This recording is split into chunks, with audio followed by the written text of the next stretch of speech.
Wow, guys, Joe Rogan hit the View back with a strong one after they said this about him. You gotta check this out. We went from Walter Cronkite basically to this guy Joe Rogan who believes in dragons. I checked it. He believes in dragons? He believes in dragons. Did you triple source that? Yes, I did. And he also thinks that dragons, like I guess like dinosaur type of animals, roamed the earth when people did. Rogan really leaning into this one by. So, there's a lot of takeaways with this. First off, I want to say these are the same exact people that believe a man can get pregnant. When I tell you these women on this show have a rude awakening becoming because after the election happened, and you guys could see it, he changed his Twitter bio to Dragon Believer. But after the election happened, they obviously have nothing to talk about. They're targeting everybody. Just people are just catching stray bullets because they are ashamed Trump actually won. You know what I mean? They are ashamed that Republicans came out on top.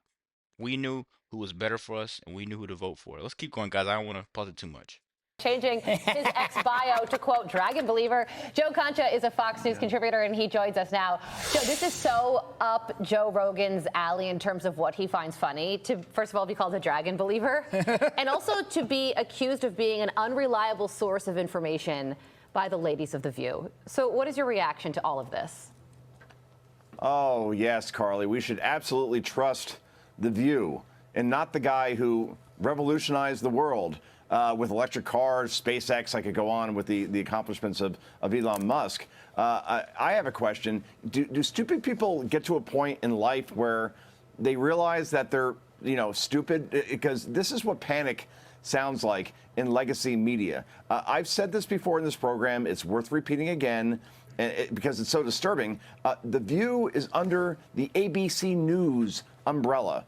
ABC News is run by a woman named Dana Walden. Dana Walden is Kamala Harris's very best friend.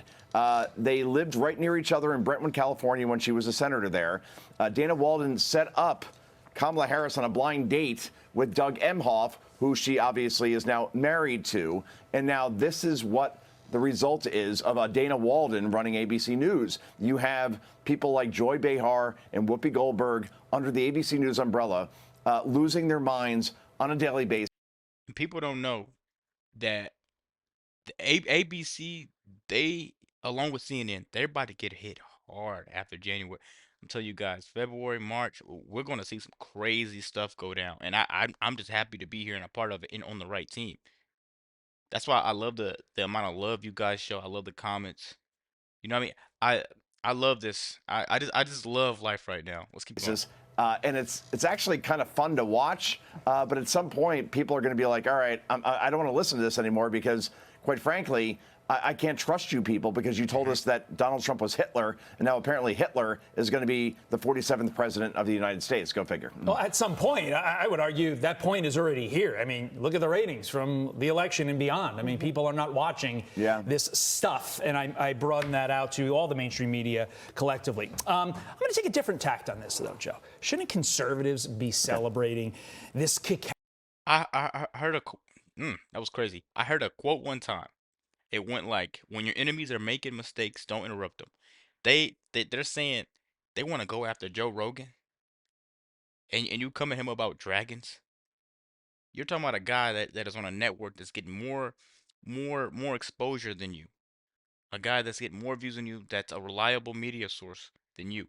There's YouTubers out here that are getting more views than MSNBC, CNN. I'm so serious. And they're not putting out as many videos as MSNBC or CNN. They're just getting more views because people love an unbiased opinion. And that's exactly what it's been. Let's keep going, guys. Cacophony, because it shows that there are factions on the left that still refuse to acknowledge ultimately why Trump won and the reasons for it. And so, I don't know, looking ahead to 2026, that bodes well for the Republicans if they still haven't figured out why the Republicans won. It's a great point, Todd. I mean, I said this on this program. I'll say it again. Before the election, you guys know this, I said that I couldn't see how Kamala Harris could beat Donald Trump when Donald Trump was winning over black voters to the amount that he was, Latino voters to the amount that he does. And Donald Trump, I'm not going to lie to you guys, He's the man for the job.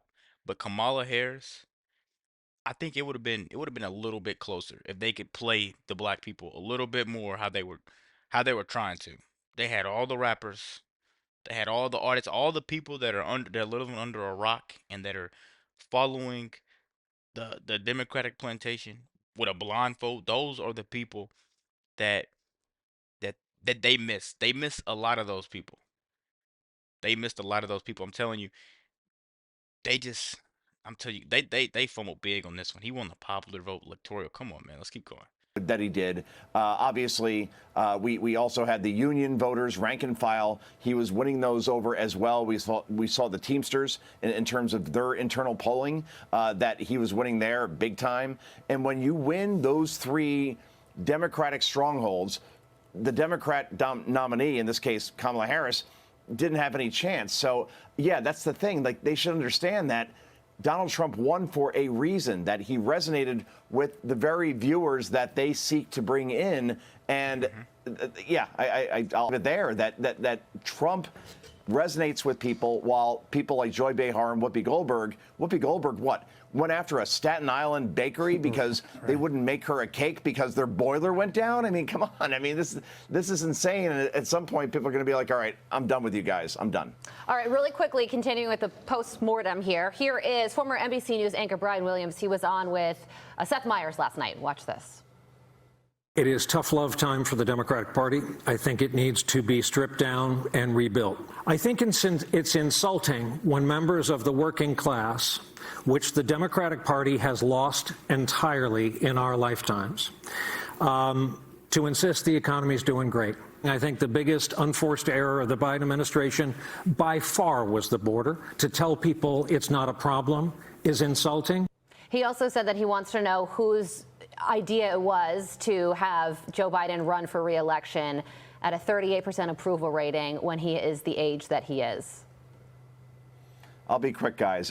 Yeah, we talked about this. I've talked about this on the air well before the election. I love hearing this stuff after the election. But yeah, the border is a big issue. It affects every community in this country. The economy, you can't say it's great when people look at their bank accounts and say, no, it's not. And they go to the grocery store and they say, I'm paying twice as much as I did under Donald Trump. So why should I vote for this administration again? So the analysis is correct, but after the fact, I kind of find funny because we talked about it before the election, and that's the whole ballgame. And that's the thing, guys. People want to sit there and say, why are you voting for Donald Trump? Open your wallet. Go to the store. Go get gas. The most obvious things. I want to ask you guys a question before we end this video out. And I want an honest answer in the comments. How do you feel we should go about the Democratic Party? Do you think we should rebuild it? Do you think it should be rebuilt? Because the way I look at it they're so far gone that it would take years, hundreds of years to turn back all that damage they've done. I'm telling you, it's like a generational curse for black people to vote outside of Democratic Party because they have us so confused that that's the right party for us, but that's going against everything we're supposed to believe in. Guys, I just want to know what you think about it. Let me know what you think about this video. Be sure to like, comment, subscribe if you're new. And as always, let me know what to react to. We're out.